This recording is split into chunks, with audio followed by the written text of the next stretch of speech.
মই নাভাবোঁ যে এইবাৰ অসমত বিৰোধীয়ে বহুত কিবা কৰিব পাৰিব বুলি। তেওঁলোকৰ চেষ্টাটোৱেই 2031ক লৈ। কংগ্ৰেছ দলে 2026ৰ চিন্তা প্ৰথমৰ পৰাই কৰা নাই। তেওঁলোকে প্ৰথমৰ পৰাই 2031ৰ চিন্তাই কৰি আছে। এতিয়া মানে মোদীৰ ঢৌটোতো শেষ হোৱাই নাই, এখনৰ পিছত এখন ইলেকশ্যন জিকি আছে আৰু সমান্তৰালভাৱে ডাবল ইঞ্জিন ঢৌ অসমত আৰম্ভ হৈছে।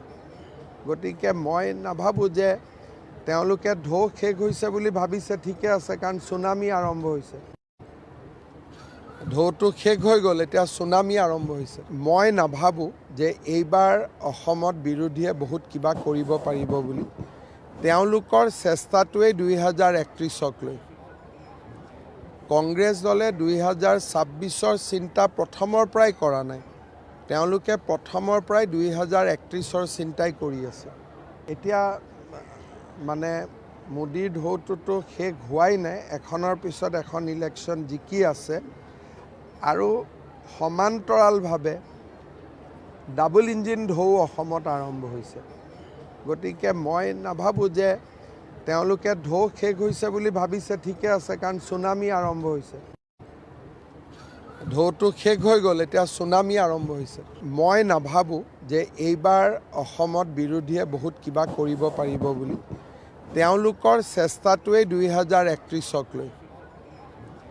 কংগ্ৰেছ দলে 2026ৰ চিন্তা প্ৰথমৰ পৰাই কৰা নাই। তেওঁলোকে প্ৰথমৰ পৰাই 2031ৰ চিন্তাই কৰি আছে।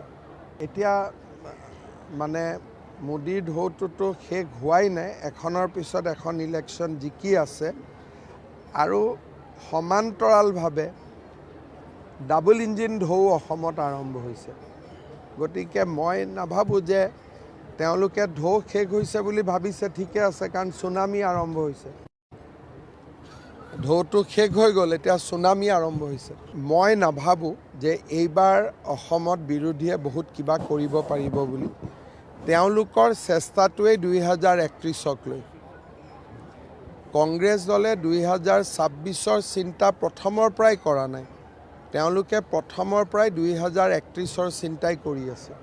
এতিয়া মানে মোদীৰ ঢৌটোতো শেষ হোৱাই নাই, এখনৰ পিছত এখন ইলেকশ্যন জিকি আছে আৰু সমান্তৰালভাৱে ডাবল ইঞ্জিন ঢৌ অসমত আৰম্ভ হৈছে।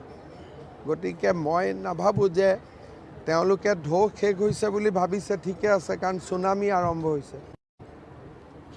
ঢৌটো শেষ হৈ গ'ল, এতিয়া চুনামি আৰম্ভ হৈছে।